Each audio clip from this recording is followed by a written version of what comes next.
Welcome back to our 5th class. तो इससे पहले 4 क्लासेस आ चुकी हैं एंड आई होप आपने वो चारों क्लासेस देख ली होंगी अभी तक। तो अपने इस कंप्लीट टेक्निकल एनालिसिस कोर्स में, जैसे कि मैंने आपको फर्स्ट क्लास में बताया था, हमारी टोटल 6 क्लासेस आएंगी और उसमें से ये हमारी 5th क्लास है आज। इसके बाद एक क्लास और आएगी, होपफुली इसी वीक में मैं ट्राई करूँगा उस 6th क्लास को डालने की। तो 6th क्लास के बाद, इस कोर्स के कंप्लीट होने के बाद, आप किन टॉपिक्स पर चाहते हो कि मैं वीडियोस बनाऊं, वो नीचे कमेंट करके मुझे ज़रूर बताइएगा। कोशिश करना कुछ ऐसा टॉपिक आप मुझे बता सको जो ऑलरेडी जिससे रिलेटेड वीडियो जो है यूट्यूब पर ना हो, क्योंकि ये पिछले कुछ हफ्ते से जो ये हमारा क्लास चल रही है, हमारा जो कोर्स चल रहा है, जिसकी आज 5th क्लास है, ये ऐसा कोई कंप्लीट कोर्स भी मुझे यूट्यूब पे नहीं मिला, इसीलिए मैंने ये कोर्स आपके लिए बनाया। हाँ, इस कोर्स में जितने भी टॉपिक्स हमने डिस्कस करें वो सब आपको यूट्यूब पे ऑलरेडी मिल जाएंगे, लेकिन वो एक सिस्टमेटिक वे में, एक प्रॉपर उनकी कंपाइलेशन करके किसी ने कोई क्लास नहीं बनाई हुई। फॉर एग्जांपल लास्ट क्लास में हमने इसमें से कुछ इंडिकेटर्स डिस्कस करे थे, तो अगर आप सर्च करोगे तो ये इन सारे इंडिकेटर्स से रिलेटेड आपको बहुत सारी वीडियोस मिल जाएंगी यूट्यूब पे, लेकिन एक सिस्टमेटिक तरीके से आपको एक पूरा कंप्लीट कोर्स टेक्निकल एनालिसिस पे नहीं मिलेगा यूट्यूब पे, राइट। और अगर आप मार्केट में, ऑब्वियसली मैंने आपको पहले ही बताया था, मार्केट में ऐसा कोई कोर्स आप परचेज करने जाओ तो वो मिनिमम 7-8,000 से लेके मैक्सिमम 30-40-50,000 तक भी लोग इसी सेम कोर्स को सेल कर रहे हैं। तो चलिए आज की क्लास को स्टार्ट करते हैं। लास्ट क्लास में हमने ये टॉपिक्स डिस्कस करने थे और इसमें से हम स्टार्टिंग के 5 इंडिकेटर्स ही जो है कवर कर पाए थे। तो आज की क्लास में हम ये रिमेनिंग 6 इंडिकेटर्स को कवर करेंगे। तो चलिए हमारे नेक्स्ट इंडिकेटर की तरफ बढ़ते हैं। हमारा नेक्स्ट इंडिकेटर है स्टोकेस्टिक इंडिकेटर। देखिए, स्टोकेस्टिक इंडिकेटर से रिलेटेड काफ़ी सारी चीज़ें मैंने यहाँ लिखी हुई हैं। कंप्लीटली आपको ये पढ़ने की ज़रूरत नहीं है, पढ़ना हो तो आप ऑब्वियसली वीडियो को पॉज करके ये सब पढ़ सकते हो, लेकिन एक बार ब्रीफली आपको बता देता हूँ। स्टोकेस्टिक इंडिकेटर जो है वो जॉर्ज सी लेन ने 1950s में डेवलप किया था, राइट। तो स्टोकेस्टिक ऑसिलेटर जो है ये भी RSI की तरह ही एक इंडिकेटर है। एक बार आपको दिखाता हूं ये कैसा दिखता है। ये देखिए, ये स्टोकेस्टिक इंडिकेटर है। RSI में हमारी एक लाइन होती थी जो 0 से 100 के बीच में मूव करती थी। 80 का जो लेवल होता था वो ओवरबोट जोन होता था, और 20 का जो प्राइस लेवल, 20 का जो ये लेवल होता था, ये ओवरसोल्ड लेवल होता था, राइट। और मैक्सिमम RSI की वैल्यू 100 से 0 के बीच में रह सकती थी। तो स्टोकेस्टिक जो हमारा इंडिकेटर है ये भी काफी हद तक RSI के जैसा ही सिमिलर है। ये RSI और MACD के जैसा आप कह सकते हो सिमिलर है, क्योंकि ये RSI की तरह ये भी 0 से 100 के बीच में ही मूव करेगा, और 80 का जो लेवल होएगा इसमें वो भी हमारा ओवरबोट लेवल होगा, और 20 का जो लेवल होगा वो हमारा ओवरसोल्ड लेवल होगा, राइट। और MACD की तरह ये इसलिए है क्योंकि इसमें भी 2 लाइन्स है, एक सिग्नल लाइन है और एक हमारी स्टोकेस्टिक लाइन है। MACD में एक सिग्नल लाइन होती है और एक MACD लाइन होती है। तो काफी हद तक जो है आपको ये RSI की तरह ही दिख रहा होगा, RSI की तरह ही काम करेगा। तो अब पढ़ लेते हैं ये क्या होता है। तो स्टोकेस्टिक ऑसिलेटर जो है हमारा वो एक मोमेंटम इंडिकेटर है। ये प्राइस का मोमेंटम, स्पीड बताने की कोशिश करता है, कितना अच्छा मोमेंटम जो किसी एक स्टॉक में या किसी एक इंडेक्स में है, उसके लिए हम यूज करते हैं। और जैसा कि मैंने बताया आपको, RSI की तरह ही है बिल्कुल ये। तो ये भी जो है हमें ओवरबॉट और ओवरसोल्ड कंडीशंस बताता है। तो ये कैलकुलेट कैसे होता है? अब ये कैलकुलेट होता है जो क्लोजिंग प्राइस होता है किसी एक स्टॉक का, ये सिक्योरिटी या इंडेक्स का, उसको हम कंपेयर करते हैं पिछले कुछ दिनों के, इसमें हम 14 डेज यूज करते हैं, पिछले 14 दिन का लो और हाई से कंपेयर करके, ये एक फॉर्मूला लिखा हुआ है, उससे हम इसको कैलकुलेट करते हैं। तो फॉर्मूला पढ़ने की आपको जरूरत नहीं है। और इसमें एक मूविंग एवरेज होती है, जो हमने स्टोकेस्टिक लाइन ड्रॉ करी है उसकी 3 दिन की अगर सिंपल मूविंग एवरेज लें तो वो हमारी सिग्नल लाइन होती है, राइट। तो चलिए, ये सब पढ़ने की जरूरत नहीं है, आपको एक्सप्लेन कर देता हूँ कैसे काम करता है ये। देखिए, RSI में मैंने आपको बताया था, RSI जो है वो ट्रेंडिंग स्टॉक्स में काम नहीं करता। जो स्टॉक्स काफी अच्छे स्ट्रॉन्ग अप ट्रेंड में हो, ट्रेंडिंग स्टॉक्स में भी आप यूज कर सकते हो, लेकिन जो ट्रेंड है वो बहुत ज्यादा स्ट्रॉन्ग नहीं होना चाहिए। अगर कोई स्टॉक बहुत ज्यादा स्ट्रॉन्ग अप ट्रेंड में है या बहुत ज्यादा स्ट्रॉन्ग डाउन ट्रेंड में है, तो उसमें हम RSI या स्टोकेस्टिक RSI इसको यूज नहीं करते। ये जो मोमेंटम ऑसिलेटर्स हैं इनको हम रेंज बाउंड स्टॉक्स में ही यूज करते हैं। जो स्टॉक्स रेंज बाउंड ट्रेड करते हैं या साइडवेज ट्रेड करते हैं, एक रेंज में ट्रेड करते हैं, उसी में जो है हम स्टोकेस्टिक या फिर ये RSI को यूज करते हैं, राइट। तो स्टोकेस्टिक में क्या होता है, देखिए स्टोकेस्टिक में मैंने आपको बताया था 0 से 100 के बीच में मूव करता है ये। तो 80 का जो लेवल होगा वो होगा हमारा ओवरबॉट और 20 का लेवल होगा ओवरसोल्ड। अब ओवरबॉट और ओवरसोल्ड लेवल क्या होता है, देखिए 80 के लेवल के आसपास आए, ओवरबॉट है, तो आप समझ सकते हो कि बहुत ज्यादा इसमें खरीदारी हो चुकी है, अब करेक्शन आ सकती है, अब लोग इसको बेच सकते हैं और प्राइस जो है नीचे आ सकता है, राइट। ओवरसोल्ड लेवल वो होता है कि बहुत ज्यादा सेलिंग ऑलरेडी हो चुकी है, इसीलिए उसको हम ओवरसोल्ड कह रहे हैं कि बहुत ज्यादा सेलिंग ऑलरेडी हो चुकी है, अब शायद इसमें बाइंग हो सकती है और प्राइस जो है वापस बाउंस बैक उसमें आ सकता है। तो स्टोकेस्टिक इंडिकेटर हम यूज करेंगे अगर आपको इसको किसी ट्रेंडिंग स्टॉक के केस में यूज करना है। कोई स्टॉक अगर अप ट्रेंड में है, मूविंग एवरेज से ऊपर ट्रेड कर रहा है, अगर आपको किसी ऐसे स्टॉक में इसको यूज करना है तो आप सिर्फ और सिर्फ बाय की अपॉर्चुनिटीज ढूंढना, बाय सिग्नल्स ढूंढना, राइट। और अगर आप इसको एक रेंज बाउंड स्टॉक में साइडवेज अगर ट्रेंड में अगर कोई स्टॉक है, साइडवेज ट्रेंड में अगर कोई स्टॉक ट्रेड कर रहा है, उसमें अगर आपको इसको यूज करना है तो आप इसमें दोनों बाय की अपॉर्चुनिटीज भी ढूंढ सकते हो और शॉर्ट सेलिंग की अपॉर्चुनिटीज भी ढूंढ सकते हो। तो देखते हैं काम कैसे करता है। देखिए जो रेड लाइन है ये हमारी है सिग्नल लाइन, ठीक है, और जो ब्लैक लाइन है वो है हमारी MACD नहीं, स्टोकेस्टिक लाइन, राइट। तो जब भी ये स्टोकेस्टिक लाइन जो है सिग्नल लाइन को नीचे से क्रॉस करके ऊपर उठेगी, ऐसा कोई क्रॉसओवर आपको दिखता है ओवरसोल्ड लेवल के आसपास, 20 के लेवल के आसपास, 20 के नीचे या 20 के आसपास, तो वहां से आप एक्सपेक्ट कर सकते हो प्राइस में जो है एक अच्छा बाउंस बैक ऊपर आएगा। ये तो हो गया बाइंग की कंडीशन, बाय सिग्नल। बाय कब करना है, सेल कब करना है आपको, सेल आपको करना है 80 के लेवल के आसपास। अगर स्टोकेस्टिक लाइन सिग्नल लाइन को ऊपर से कट कर दे तो ये एक बेरिश सिग्नल है, ये आपका एक सेल सिग्नल है, तब आपको इसको इस स्टॉक को जो है सेल करना है। लेकिन एक बात ध्यान रखना, मैंने आपको अभी बताया ट्रेंडिंग स्टॉक्स में आप शॉर्ट सेल कभी मत करना। जो स्टॉक्स अप ट्रेंड में हो, चाहे आप RSI यूज कर रहे हो, MACD यूज कर रहे हो, स्टोकेस्टिक यूज कर रहे हो, इस बात को हमेशा ध्यान रखना। ट्रेंडिंग स्टॉक्स को अगर स्टॉक्स अप ट्रेंड में है तो उसको शॉर्ट सेलिंग के कितने मर्जी सिग्नल हमें MACD या स्टोकेस्टिक या RSI दे दे, हमें उसको शॉर्ट सेल नहीं करना, राइट। तो स्टोकेस्टिक में को यूज करके अगर आपको शॉर्ट सेल करना है तो सिर्फ और सिर्फ साइडवेज मार्केट में देखो, या फिर अगर कोई स्टॉक डाउन ट्रेंड में है तब शॉर्ट सेलिंग की अपॉर्चुनिटी ढूंढो। तो अगर कोई स्टॉक साइडवेज है, रेंज बाउंड है, तो आप दोनों अपॉर्चुनिटीज देख सकते हो, बाय की भी और सेल की भी। अगर कोई स्टॉक एक अप ट्रेंड में है तो आपको सिर्फ और सिर्फ बाय सिग्नल देखना है, स्टोकेस्टिक आपको बाय सिग्नल कब देगा। और अगर कोई स्टॉक डाउन ट्रेंड में है तब आपको सिर्फ और सिर्फ सेल सिग्नल देखना है। अगर स्टोकेस्टिक आपको कोई सेल सिग्नल दे रहा है तो आप उसको शॉर्ट सेल करने के लिए देखो, राइट। अब RSI की तरह ही, RSI में हमने RSI डाइवर्जेंस डिस्कस किया था, तो इसमें भी स्टोकेस्टिक में भी हम वही सेम डाइवर्जेंस जो है यूज कर सकते हैं। ये देखिए यहाँ प्राइस नीचे आया, फिर एक इसमें पुल बैक आया, फिर प्राइस नीचे आया, तो ये जो लो क्रिएट हुआ है वो पिछले लो से नीचे है। लेकिन यहाँ अगर आप देखो RSI में ये स्टोकेस्टिक में जो है करेक्शन नहीं आई, तो इसको आप कहोगे स्टोकेस्टिक डाइवर्जेंस। स्टोकेस्टिक में डाइवर्जेंस है, यहाँ आपको ये स्टोकेस्टिक लाइन ने सिग्नल लाइन को क्रॉस करके एक बाय सिग्नल दे दिया, तो ये जो था ये आपका एक बाय सिग्नल था। इस डाइवर्जेंस को यूज करके यहाँ से आप बाय कर सकते थे, राइट। ऐसे ही आपको एक डाइवर्जेंस और दिखाता हूँ, यहाँ आपको ये डाइवर्जेंस दिख रही होगी। यहाँ देखिए, यहाँ एक हाई क्रिएट हुआ, फिर करेक्शन आई, फिर से एक बाउंस बैक आया, फिर से एक हाई क्रिएट हुआ, राइट। लेकिन यहाँ देखिए स्टोकेस्टिक में ये जो हाई क्रिएट हुआ है ये 80 से ऊपर है और नेक्स्ट हाई जो है वो 80 से नीचे है या लगभग 80 के आसपास है।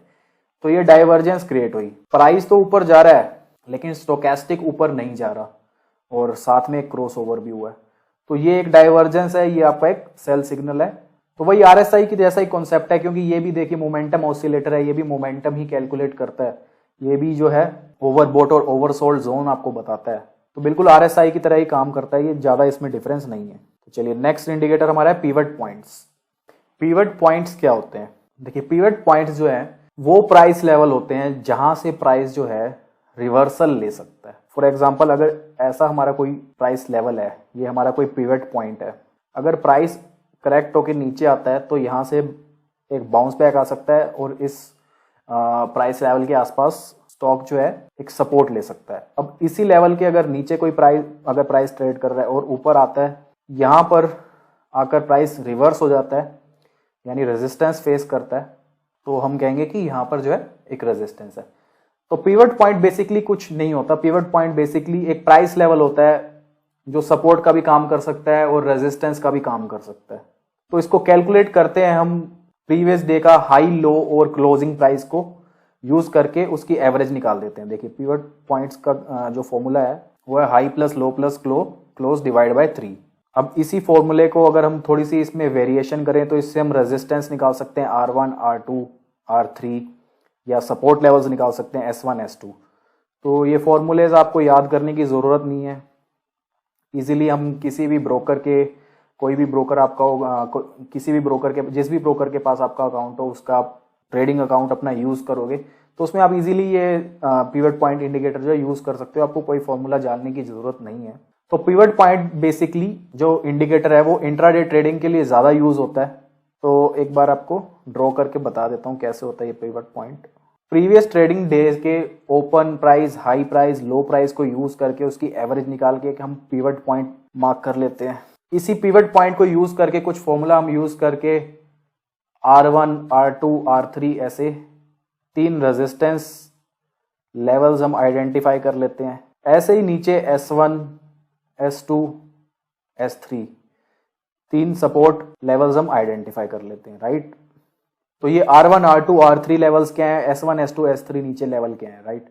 तो R1, R2, R3 basically 3 different resistance level है जो इंट्राडे में अगर प्राइस इसके पास ट्रेड करेगा तो आप एक्सपेक्ट कर सकते हो कि वहां पर रेजिस्टेंस आ सकती है, राइट। और एक बार इस रेजिस्टेंस लेवल को तोड़ देगा तो उसके बाद आप एक्सपेक्ट कर सकते हो यही लेवल जो है सपोर्ट का काम करेगा। तो pivot points basically intraday trading के लिए यूज होते हैं। ये आपको सपोर्ट और रेजिस्टेंस लेवल बताते हैं कि इंट्राडे ट्रेडिंग के लिए कौन से प्राइस लेवल जो है सपोर्ट और रेजिस्टेंस का काम कर सकते हैं। चलिए एक बार आपको एक प्राइस चार्ट पे दिखा देता हूँ। ये देखिए यहाँ स्टडीज में गए और आप यहाँ से आप पिवट पॉइंट्स सिलेक्ट कर लो। तो ये इंट्राडे ट्रेडिंग के लिए ज़्यादा यूज होता है, ठीक है। तो यहाँ मैंने ये पिवट पॉइंट्स इंडिकेटर जो है वो प्लॉट कर लिया है। इसमें आपको ये जो ब्लैक लाइन दिख रही है ये हमारा सेंट्रल पिवट है। ये ऊपर जो रेड लाइन है ये हमारी रेजिस्टेंस लेवल है R1, R2 और नीचे जो ये ग्रीन लाइन है ये हमारी सपोर्ट लेवल्स है S1, S2।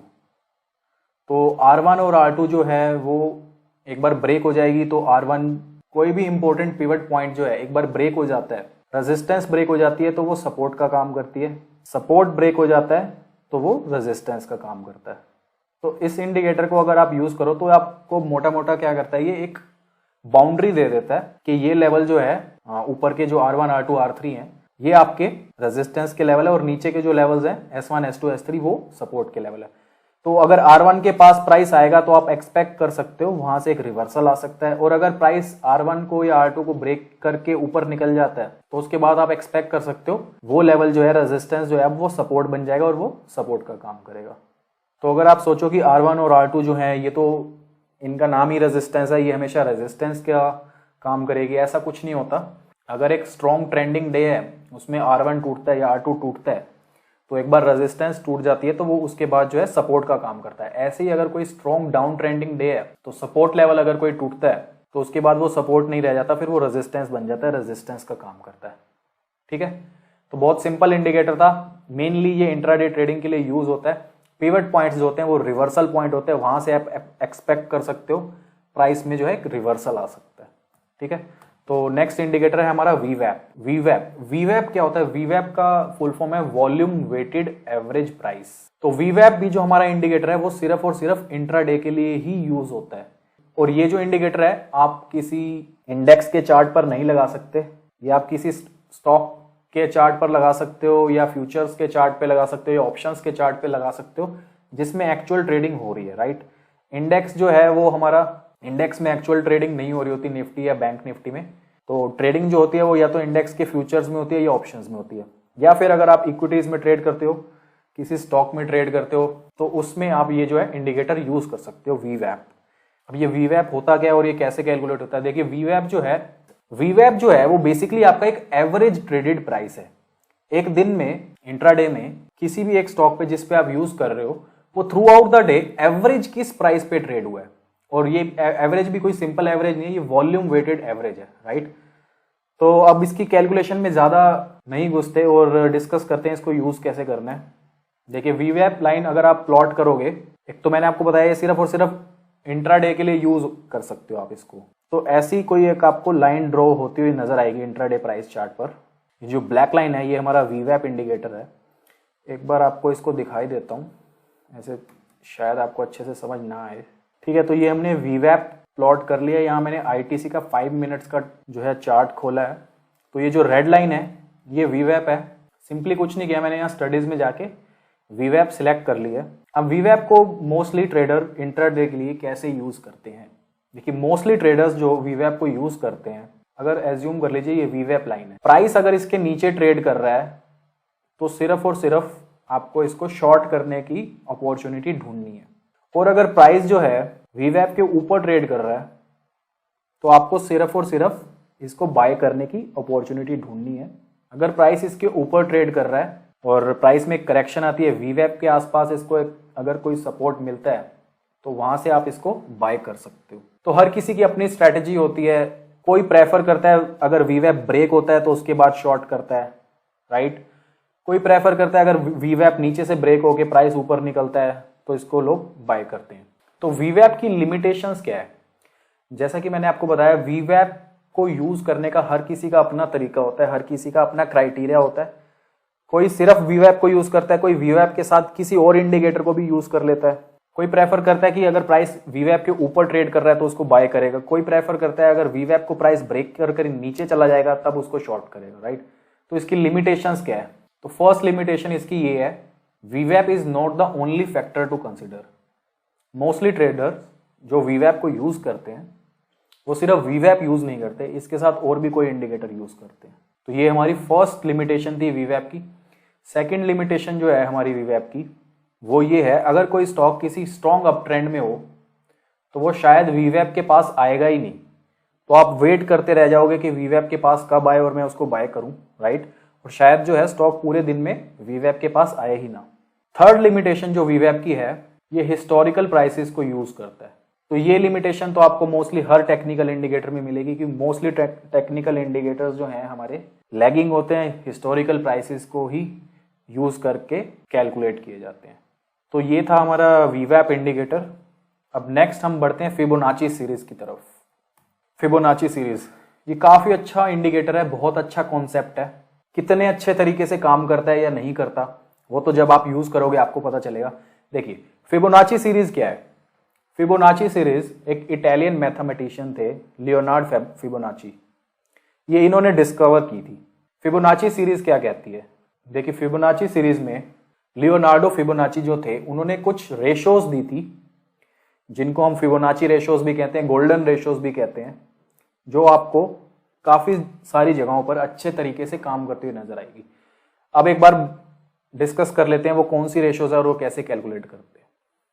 देखिए किसी भी नंबर में अगर आप उसका प्रीवियस नंबर ऐड करें, देखिए 0 में 1 ऐड करें तो 1, 1 में 1 ऐड करें तो 2, 2 में 1 ऐड करें 3, 3 में 2 ऐड करें 5। इसी तरह हम अगर कंटिन्यू करते रहें, नेक्स्ट नंबर में प्रीवियस नंबर अगर हम ऐड करते रहें तो ऐसी आपको एक सीरीज दिखेगी। इसमें हमने क्या किया है, जो भी नंबर हमने यूज किया है उसमें प्रीवियस नंबर को ऐड कर दिया है। 0 + 1 1, 1 + 1 2, 2 + 1 3, 3 + 2 5, ऐसे जो भी नेक्स्ट नंबर आएगा उसको उसमें प्रीवियस नंबर हमने ऐड कर देना है, राइट। तो फिबोनाची सीरीज में अगर स्टार्टिंग के हम कुछ नंबर्स छोड़ दें, उसके बाद हर नंबर को अगर उसके नेक्स्ट नंबर से डिवाइड करें तो एक रेशो निकल के आती है 0.618। तो ये एक फिबोनाची रेशो है। फॉर एग्जांपल अगर आप 55 को 89 से डिवाइड करो तो रेशो जो निकल के आएगी वो आएगी 0.618। ऐसे ही 89 को 144 से डिवाइड करो तो यही रेशो निकलेगी। 34 को 55 से डिवाइड करो तब भी यही रेशो निकलेगी, राइट। तो इसी सीरीज में हम अगर किसी नंबर को उसी नंबर से डिवाइड करें, फॉर एग्जांपल 144 डिवाइड बाय 144 तो रेशो आएगी हमारी 1। 89 डिवाइड बाय 144 हमारी रेशियो आएगी 0.618। 55 डिवाइड बाय 144 हमारी रेशियो आएगी 0.382। तो इसी सीरीज को अगर हम कंटिन्यू करें, किसी भी नंबर को उसी नंबर से डिवाइड करें तो 1 आएगा ऑब्वियसली। उससे प्रीवियस नंबर से डिवाइड करें तो निकल के आएगा 0.618। उससे प्रीवियस से डिवाइड करें तो 0.382। तो ये फिबोनाची रेशियोज हैं, ये गोल्डन रेशियोज हैं। तो इन गोल्डन रेशियोज में ये फिबोनाची रेशियोज हैं 0.236, 0.382, 0.5, 0.618 एंड 0.764। तो इन 5 फिबोनाची रेशियोज में से जो सबसे ज़्यादा स्टॉक मार्केट में हम यूज़ करते हैं वो है 0.382, 0.5 और 0.618। अब आप सोच रहे होंगे कि इन रेशियोज का स्टॉक मार्केट में क्या काम है। देखिए, इन रेशियोज का स्टॉक मार्केट में ये काम ये इसलिए यूज़ होती हैं, इससे हम जो है फिबोनाची रिट्रेसमेंट लेवल जो है कैलकुलेट कर सकते हैं। अब वो क्या होता है एक बार आपको वो बताता हूँ। मैंने आपको बताया था फर्स्ट क्लास में अगर कोई स्टॉक अप ट्रेंड में है तो वो एक ऐसे हाई क्रिएट करेगा, फिर उसमें करेक्शन आएगी, फिर एक हाई क्रिएट करेगा, फिर एक करेक्शन आएगी, फिर एक हाई क्रिएट करेगा, फिर एक करेक्शन आएगी। तो ये जो करेक्शन होती है इसको हम रिट्रेसमेंट भी बोलते हैं, पुल बैक भी बोलते हैं, राइट। ऐसे ही डाउन ट्रेंड में जब एक स्टॉक होता है वो एक लो क्रिएट करता है, फिर उसमें एक पुल बैक आता है, फिर लो क्रिएट करता है, एक पुल बैक आता है, एक लो क्रिएट करता है, पुल बैक आता है। ठीक है, ये जो पुल बैक और जो करेक्शन होते हैं इनको हम रिट्रेसमेंट भी बोलते हैं। तो फिबोनाची रिट्रेसमेंट जो है, फिबोनाची रेशियोज जो है, इनका यूज करते हैं हम ये कैलकुलेट करने के लिए रिट्रेसमेंट किस प्राइस लेवल तक आ सकती है, या फिर सपोर्ट और रेजिस्टेंस जो है वो आपको कौन से प्राइस लेवल पे मिल सकता है। फॉर एग्जांपल, अगर कोई स्टॉक ऐसे ऊपर गया, उसमें करेक्शन आ रही है, तो आपको ये एस्टिमेट करना है, ये एंटिसिपेट करना है किस लेवल तक, प्राइस लेवल तक जो है आके ये रिट्रेसमेंट कंप्लीट हो जाएगी और प्राइस फिर से ऊपर चल पड़ेगा, राइट। तो इस रिट्रेसमेंट को कैलकुलेट करने के लिए, ये रिट्रेसमेंट कितनी नीचे तक आएगी, ये करेक्शन जो है कितने नीचे तक प्राइस में आएगी, इसको कैलकुलेट करने के लिए हम जो है फिबोनाची का यूज करते हैं, फिबोनाची रेशियोज का यूज करते हैं, फिबोनाची रिट्रेसमेंट का यूज करते हैं। ठीक है, अगर आपको प्राइस चार्ट पे ये दिखा दूं तो आपको इजीली समझ आ जाएगा, राइट। तो फिबोनाची रिट्रेसमेंट में मेन जो है हमारे ये 3 रेशियोज हैं, 0.382, 0.5, 0.618। ये 3 लेवल्स जो हैं, ये 3 रेशियोज जो हैं, ये इंपॉर्टेंट है। ये 3 रेशियोज जो है सपोर्ट और रेजिस्टेंस, इन रेशियोज को यूज करके आप आइडेंटिफाई कर सकते हो फिबोनाची रिट्रेसमेंट में। तो आप एज्यूम कीजिए एक बार यहां से एक कोई स्टॉक बढ़ा है, यहां तक गया, ठीक है, उसके बाद इसमें रिट्रेसमेंट आई। तो चलिए एक बार आपको इसको प्राइस चार्ट पे दिखा देता हूं, फिर इजीली आपको ये समझ आ जाएगा। निफ्टी 50 का ये एग्जांपल ले रहा हूं मैं, ठीक है। यहाँ पे मैंने निफ्टी 50 का 1 डे का चार्ट प्लॉट किया है। तो फिबोनाची रिट्रेसमेंट हम यूज कैसे करते हैं, देखिए यहाँ ये ड्राइंग टूल पे हमने क्लिक किया, यहाँ से हम ये फिबोनाची रिट्रेसमेंट जो है इसको सिलेक्ट कर लेंगे। फिब रिट्रेसमेंट लिखा हुआ आ रहा है, इसको हमने सिलेक्ट किया, ठीक है। तो फिबोनाची रिट्रेसमेंट यूज करने के लिए जहां भी आपको यूज करना है, आपको बेसिकली एक हाई को एक लो से कनेक्ट करना होगा। ये यहाँ से मैंने इस हाई को इस लो से कनेक्ट कर दिया, ठीक है। तो चलिए एक बार देखते हैं कि अब कैसे यूज हो रहा है और इसमें हुआ क्या।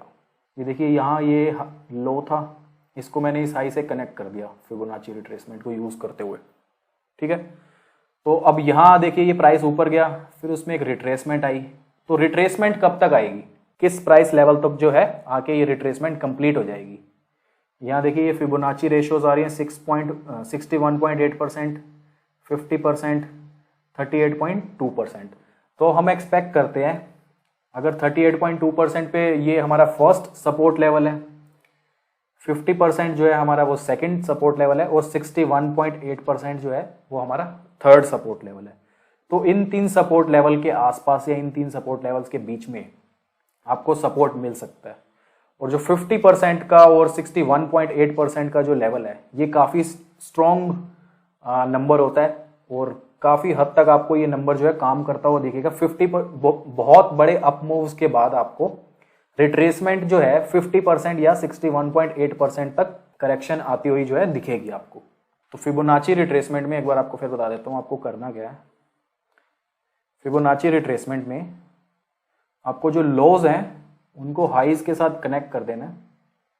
उसके बाद आप एक्सपेक्ट कर सकते हो जो करेक्शन आएगी वो 50 या 61.8 का जो लेवल फिबोनाची में जो भी लेवल आएगा उस लेवल तक आप एक्सपेक्ट कर सकते हो कि एक रिट्रेसमेंट आ सकती है। ठीक है, तो ये फिबोनाची सीरीज का कॉन्सेप्ट था, फिबोनाची रिट्रेसमेंट लेवल्स का कॉन्सेप्ट था। बेसिकली इसका यूज जो है वो सपोर्ट्स और रेजिस्टेंस लेवल को आइडेंटिफाई करने के लिए ही हम यूज करते हैं। अब कितना अच्छे तरीके से ये काम करता है ये तो आपको खुद रिसर्च करनी पड़ेगी, खुद इसको डिफरेंट प्राइस चार्ट पर आप जब यूज करके देखोगे तभी आपको पता चलेगा ये कितने अच्छे तरीके से काम करता है। Bollinger bands. तो चलिए अब हमारे नेक्स्ट इंडिकेटर की तरफ बढ़ते हैं। नेक्स्ट इंडिकेटर हमारा बॉलिंजर बैंड्स। जितने भी इंडिकेटर्स अभी तक हमने डिस्कस करे हैं ये सारे इंडिकेटर्स जो हैं मैंने आपको बहुत ज्यादा डिटेल्स में घुसने की कोशिश नहीं करी। हाँ, लेकिन इतना बता दिया है कि आप इन इंडिकेटर्स को यूज कर पाओगे, राइट। और कितना अच्छा रिजल्ट्स आपको देते हैं, कितने अच्छे तरीके से आप इनको यूज कर पाते हो, राइट, कितनी एक्यूरेसी से आप इनको यूज कर पाते हो, ये सिर्फ आप एक्सपीरियंस के साथ ही सीख पाओगे। सिर्फ और सिर्फ इंडिकेटर को यूज करके आप ट्रेड नहीं कर सकते। मेन जो चीज होती है ट्रेडिंग में वो होता है प्राइस एक्शन, राइट।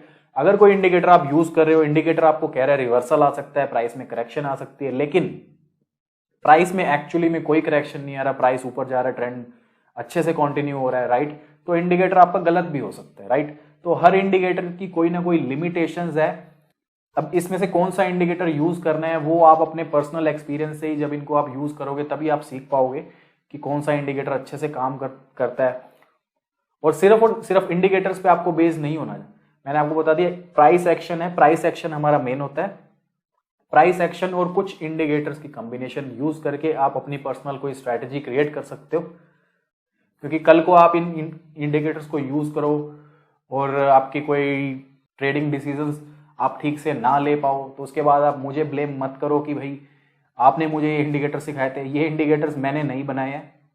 देखिए ये बॉलिंगर बैंड की भी बात कर रहे हैं हम यहाँ, जॉन बॉलिंगर ने ये 1980s में बनाया था। अब आप कितने अच्छे तरीके से इसको यूज कर पाओगे, आपको ये अच्छे रिजल्ट्स देगा या नहीं देगा, पॉजिटिव रिजल्ट्स देगा या नहीं देगा, वो आप सिर्फ और सिर्फ एक्सपीरियंस से ही सीख पाओगे। तो चलिए अब बॉलिंगर बैंड को डिस्कस करते हैं। देखिए ये सब पढ़े उससे पहले आपको सिंपली बॉलिंगर बैंड बता देता हूँ होता क्या है। देखिए बॉलिंगर बैंड में बेसिकली हम एक बैंड क्रिएट करते हैं। बैंड क्या होता है? बैंड होता है price level, right. Bollinger band में 3 प्राइस लेवल होंगे। एक होगी हमारी 20 डेज की सिंपल मूविंग एवरेज, वो कुछ ऐसे दिखेगी, वो प्राइस लेवल पर आपको कुछ ऐसे प्लॉट होती है नजर आएगी। और इस सिंपल मूविंग एवरेज का प्लस माइनस 2 स्टैंडर्ड डेविएशन हम यूज करें तो एक बैंड ऊपर ऐसे क्रिएट हो जाएगा और एक बैंड जो है नीचे ऐसे क्रिएट हो जाएगा, राइट। तो ऐसे आपको एक बैंड बैंड बनता हुआ नजर आएगा, ये रेंज बनती हुई नजर आएगी। जो ऊपर की रेंज है प्राइस उसके पास आता है तो हम एक्सपेक्ट करते हैं ये ओवरबोट जोन है, यहां से अब एक करेक्शन आ सकती है, राइट। करेक्शन आके ये वापस या तो मिडल वाला जो बैंड है उसके पास आएगा या फिर लोअर बैंड के पास आ जाएगा, राइट। ऐसे ही अगर प्राइस लोअर बैंड के पास आता है तो हम एक्सपेक्ट करते हैं ये ओवरसोल्ड जोन है, यहां से एक पुल बैक आ सकता है और प्राइस वापस बाउंस बैक आके जो मिडिल बैंड है उसके पास आ जाएगा या अपर बैंड के पास आ जाएगा, राइट। तो ये बॉलिंगर बैंड का कॉन्सेप्ट है। इसमें एक 20 डे SMA होती है और प्लस माइनस 2 स्टैंडर्ड डेविएशन को यूज करके एक ओवरबोट जोन ऊपर अपर बैंड होता है हमारा और एक माइनस 2 स्टैंडर्ड डेविएशन कैलकुलेट करके एक हमारा लोअर बैंड होता है जो हमारा ओवरसोल्ड जोन बताता है, ठीक है। तो एक बार आपको इसको प्राइस चार्ट पे दिखा देता हूं, फिर उसके बाद आपको बताऊंगा इसको यूज कैसे करना है। तो यहाँ स्टडीज में गए और सिंपली हमने टाइप किया बॉलिंगर बैंड्स और हमने यहाँ से इसको सिलेक्ट कर लिया। तो ऐसा कुछ आपको ये बनता हुआ नजर आएगा। तो इसको यूज कैसे करना है उससे पहले इसकी कुछ लिमिटेशंस बता देता हूँ। देखिए इसको यूज करने का रूल यही है, मैंने आपको बता दिया। अपर बैंड के पास आए तो ओवरबोट है, आपने बाय किया हुआ है तो सेल कर दो, शॉर्ट सेल करना है तो उसके बारे में आप सोच सकते हो, ठीक है। लोअर बैंड के पास आए तो ओवरसोल्ड है, ओवरसोल्ड है तो आप बाय कर सकते हो, आप एक्सपेक्ट कर सकते हो प्राइस में एक बाउंस बैक आएगा। प्राइस जो है वो मिडिल बैंड के पास आ सकता है बाउंस बैक के बाद या फिर अपर बैंड के पास भी आ सकता है, ठीक है। तो अब इसको यूज कैसे करना है वो बताता हूं आपको। देखिए वही सेम कॉन्सेप्ट है। अगर कोई स्टॉक बहुत स्ट्रॉन्ग अप ट्रेंड में है तब आपने जितने भी बॉलिंगर बैंड जो है आपको जो भी सेल सिग्नल्स देगा, जब भी प्राइस ओवरबोट के पास आएगा आपको सेल नहीं करना, राइट। वही सेम बात आ गई। ये स्ट्रॉन्ग ट्रेंड वाले केस में बोलिंगर बैंड्स भी जो है आपको फॉल्स सिग्नल देगा। अगर किसी स्टॉक में स्ट्रॉन्ग ट्रेंड है और बोलिंगर बैंड के पास, ये देखिए ये मैंने अपर रेंज ड्रॉ करी है, ये मिडिल रेंज ड्रॉ करी है और ये लोअर रेंज, अगर अपर बैंड के पास आ रहा है प्राइस किसी स्ट्रॉन्ग ट्रेंड वाले स्टॉक में, अगर आप बोलिंगर बैंड यूज करते हो तो ऐसा कुछ जरूरी नहीं है कि वहां से करेक्शन आएगी। तो एक बार आपको दिखाई देता हूँ, एक सेकेंड। ये देखिए यहाँ इस प्राइस जो है काफी अच्छे स्ट्रॉन्ग ट्रेंड में है, बोलिंगर बैंड को ब्रेक करके बाहर निकल गया। ठीक है, अब ब्रेक करके बाहर निकल गया, मे बी आपने यहाँ नेक्स्ट डे इसको शॉर्ट कर दिया होता, लेकिन प्राइस तो उसके बाद भी काफी दिनों तक बढ़ता रहा और ये अपर बैंड के पास ही चलता रहा। ठीक है, तो बोलिंगर बैंड आपको कह रहा है प्राइस ओवरबोट है, प्राइस में करेक्शन आ सकती है, या फिर बोलिंगर बैंड आपको कह रहा है शॉर्ट करो। तो अगर ऐसे केस में आप शॉर्ट करोगे तो आपका स्टॉप लॉस हिट हो जाएगा, आपको लॉस हो जाएगा। ऐसे ही अगर प्राइस बहुत स्ट्रॉन्ग डाउन ट्रेंड में है, अब यहां देखिए आप, ये देखिए बहुत स्ट्रॉन्ग डाउन ट्रेंड में है, प्राइस लोअर बैंड के पास ट्रेड कर रहा है और नीचे ही आता जा रहा है। आपने यहाँ कहीं भी बाय किया होता ये एक्सपेक्ट करके कि यहाँ से बाउंस बैक आएगा, बाउंस बैक आएगा, पुल बैक आएगा, प्राइस वापस जो है मिडिल बैंड के पास आएगा या फिर अपर बैंड के पास जाएगा, ऐसा नहीं हुआ। तो बोलिंगर बैंड जो है इसको आप यूज नहीं कर सकते जब प्राइस बहुत स्ट्रॉन्ग अप ट्रेंड में है या फिर बहुत स्ट्रॉन्ग डाउन ट्रेंड में है। तो बोलिंगर बैंड आप यूज कब करोगे? बोलिंगर बैंड आप यूज करोगे जब प्राइस एक साइडवेज ट्रेंड में है या रेंज बाउंड ट्रेड कर रहा है। ठीक है, तो यहां देखिए अब बीच में 2-3 महीने, ये निफ्टी का ही एग्जांपल लिया हुआ मैंने, 2-3 महीने निफ्टी जो है रेंज बाउंड ट्रेड कर रहा है। तो रेंज बाउंड ट्रेड कर रहा है, तो इस केस में जब जब ये अपर बैंड के पास आया तो वहां से करेक्शन आई और लोअर बैंड के पास आया तो वहां से एक बाउंस बैक आया, राइट। तो बोलिंगर बैंड भी है जो हमारा, ये भी स्ट्रॉन्ग अप ट्रेंड वाले स्टॉक्स में, स्ट्रॉन्ग अप ट्रेंड वाली कंडीशंस में काम नहीं करेगा, स्ट्रॉन्ग डाउन ट्रेंड वाले स्टॉक्स में भी ये काम नहीं करेगा। तो बोलिंगर बैंड्स भी जो है हमारा ये रेंज बाउंड स्टॉक्स में ही काम करेगा। तो ये था बोलिंगर बैंड्स का कॉन्सेप्ट। तो चलिए आज के हमारे लास्ट इंडिकेटर की तरफ बढ़ते हैं, वो है हमारा ओपन इंटरेस्ट, और इसके बाद हम डिस्कस करेंगे ओपन इंटरेस्ट और वॉल्यूम्स। तो ये आज के हमारे 2 लास्ट टॉपिक्स हैं, ओपन इंटरेस्ट और ओपन इंटरेस्ट एंड वॉल्यूम्स। अब ओपन इंटरेस्ट क्या होता है? अब आप में से काफी सारे लोग जो ऑलरेडी फ्यूचर्स एंड ऑप्शंस में ट्रेड करते हैं उनको पता होगा ओपन इंटरेस्ट क्या होता है। तो बेसिकली ओपन इंटरेस्ट टर्म जो है वो फ्यूचर्स एंड ऑप्शंस ट्रेडिंग में यूज होता है। देखिए फ्यूचर्स एंड ऑप्शंस जो होते हैं वो कॉन्ट्रैक्ट्स होते हैं, मंथली कॉन्ट्रैक्ट्स होते हैं, वीकली कॉन्ट्रैक्ट्स होते हैं जिनकी एक्सपायरी डेट होती है। तो फ्यूचर्स एंड ऑप्शंस जो होते हैं वो हमारे कॉन्ट्रैक्ट्स होते हैं जो किसी पर्टिकुलर डेट पर जाकर एक्सपायर हो जाते हैं। तो इसमें ओपन इंटरेस्ट का मतलब क्या हुआ? ओपन इंटरेस्ट होता है कितने कॉन्ट्रैक्ट्स हैं जो अभी आउटस्टैंडिंग हैं, जिनको ट्रेडर्स ने जो है अपनी पोजीशंस क्लोज नहीं करी। अब मैं आपको मंथली कॉन्ट्रैक्ट्स का एक एग्जांपल लेता हूं। आप एज्यूम कीजिए आज 1 जुलाई है, ठीक है, और हमारी एक्सपायरी डेट जो है जुलाई की वो है 28 जुलाई। तो जुलाई मंथ के जो भी कॉन्ट्रैक्ट्स हैं वो 28 जुलाई को एक्सपायर हो जाएंगे, खत्म हो जाएंगे, ठीक है। तो आज मिस्टर ए ने एक ऑप्शन बाय कर लिया और मिस्टर सी ने आज 1 जनवरी है, आज मिस्टर बी ने एक ऑप्शन सेल कर दिया। तो इस केस में हमारा ओपन इंटरेस्ट हो गया 1, ठीक है। मिस्टर ए ने एक कॉन्ट्रैक्ट सेल कर दिया और मिस्टर बी ने एक कॉन्ट्रैक्ट बाय कर लिया। तो ओपन इंटरेस्ट जो हो गया वो हमारा 1, ठीक है। ओपन इंटरेस्ट हमारा बताता है टोटल कितने आउटस्टैंडिंग डेरिवेटिव कॉन्ट्रैक्ट है।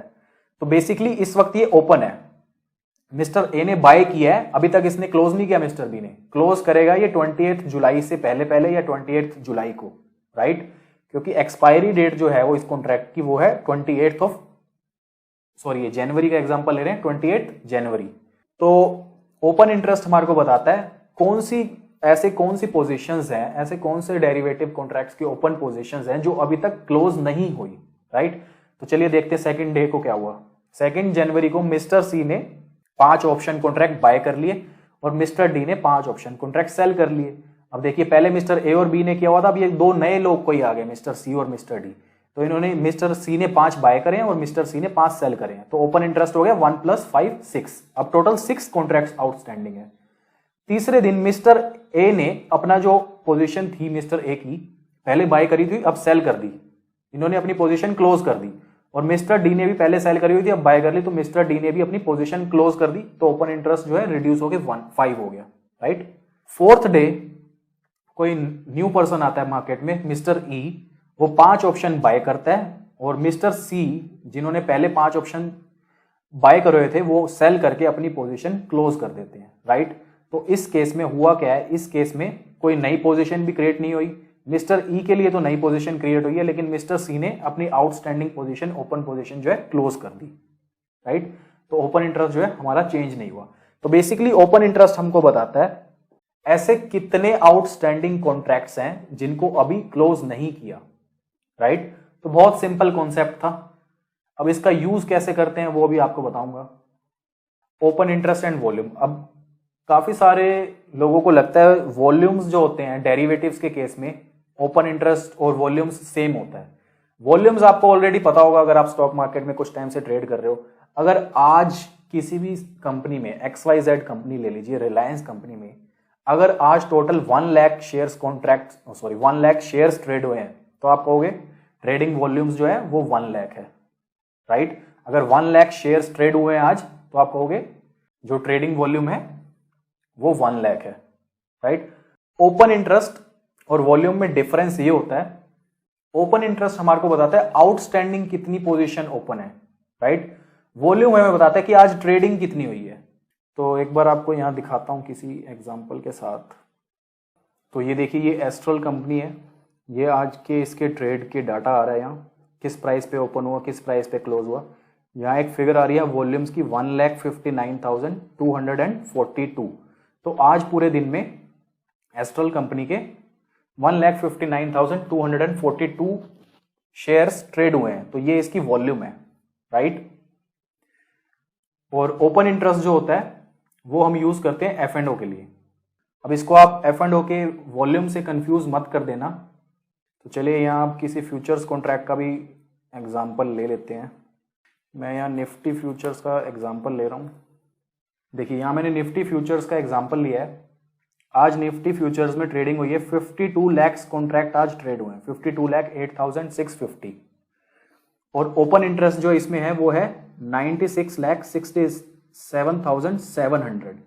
तो ओपन इंटरेस्ट जो है वो नंबर ऑफ डेरिवेटिव कॉन्ट्रैक्ट्स हैं जो अभी पोजीशन जिन लोगों की ओपन है, जिन लोगों ने अभी तक इतनी पोजीशन जो है, इतने कॉन्ट्रैक्ट्स जो हैं अभी क्लोज नहीं करे, ठीक है। ओपन इंटरेस्ट और वॉल्यूम्स जो है वो 2 डिफरेंट चीजें होती हैं, राइट। तो इनको आप यूज कैसे कर सकते हो? इनको यूज करने के लिए आप 4 केसेस देख सकते हो। अगर प्राइस जो है किसी स्टॉक का, प्राइस जो है वो ऊपर जा रहा है, प्राइस इंक्रीज हो रहा है और ओपन इंटरेस्ट या फिर वॉल्यूम भी इंक्रीज हो रहा है, तो इसका मतलब क्या हुआ? इसका मतलब ये है ओपन इंटरेस्ट इंक्रीज हो रहा है, मतलब काफी सारे नए लोग जो हैं फ्रेश पोजीशंस क्रिएट कर रहे हैं, फ्रेश कॉन्ट्रैक्ट्स ऐड कर रहे हैं, राइट। काफी सारे लोग जो हैं, काफी सारे ट्रेडर्स जो हैं वो नई फ्रेश पोजीशंस क्रिएट कर रहे हैं, उसकी वजह से प्राइस ऊपर जा रहा है। तो इसका मतलब है मार्केट बुलिश है, मार्केट एक्सपेक्ट कर रही है प्राइस जो है बढ़ेगा। नेक्स्ट सिनेरियो हमारा है प्राइस नीचे आ रहा है और ओपन इंटरेस्ट जो है वो बढ़ रहा है।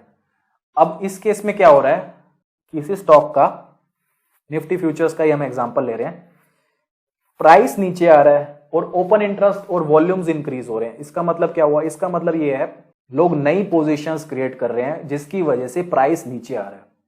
तो वो कैसी पोजीशन क्रिएट कर रहे हैं? ऑब्वियसली वो शॉर्ट कर रहे हैं। तो ट्रेडर्स जो हैं नई पोजीशंस जो क्रिएट कर रहे हैं वो शॉर्ट सेलिंग हो रही है, उसकी वजह से प्राइस नीचे आ रहा है। तो आप एक्सपेक्ट कर सकते हो कि प्राइस जो है उसके बाद नीचे ही आएगा। ये बेयरिश इंप्लीकेशन है, एक ये बेयरिश सिग्नल है, ठीक है। अब नेक्स्ट केस है हमारा, प्राइस ऊपर जा रहा है लेकिन ओपन इंटरेस्ट या वॉल्यूम नीचे आ रहे हैं। तो इसका मतलब क्या हुआ?